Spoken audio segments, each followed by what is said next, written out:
Okay, today before we start reading, you're going to want to take a look at the document that is labeled The Book of Unknown Americans Making Inferences.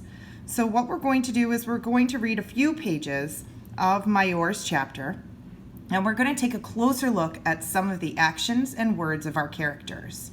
And what we're going to do is we're going to practice making inferences, which we know are educated guesses based on what you read and what you already know, to make some inferences about our characters and what's going on in the story. So the first couple of ones we'll do together, and then you will be working in your groups to make some more inferences. So if you head over to your book, we're starting on page 12. Mayor. We heard they were from Mexico. Definitely, my mom said, staring at them throughout our front window as they moved in. Look at how short they are. She let the curtain fall back in place and walked to the kitchen, wiping her hands on the dish towel slung over her shoulder.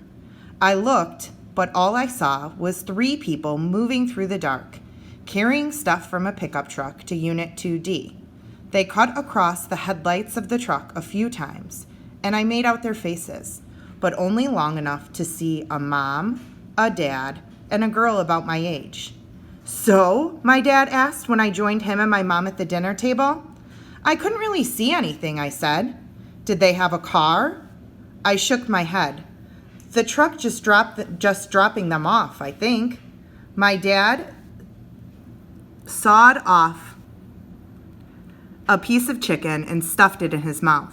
Do they have a lot of things, he asked. It didn't seem like it. Good, my dad said.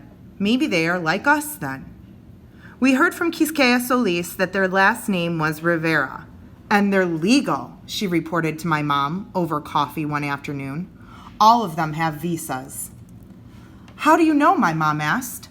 That's what Nelia told me. She heard it from Fito. Apparently the mushroom farm is sponsoring them.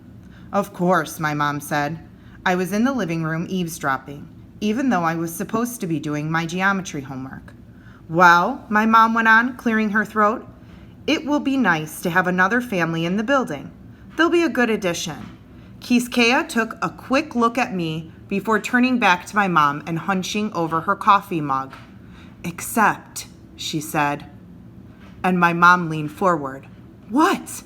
Quisqueya said, the girl. She looked at me again. My mom peered over Quisqueya's shoulder. Mayor, are you listening to us? I tried to act surprised. Huh? Me? My mom knew me too well, though. She shook her head at Quisqueya to signal that whatever Quisqueya was going to say, she'd better save it if she didn't want me to hear it. Bueno, we don't need to talk about it then, Quisqueya said. You'll see for yourself eventually, I'm sure. My mom narrowed her eyes, but instead of pressing, she sat back in her chair and said loudly, well, and then, more coffee?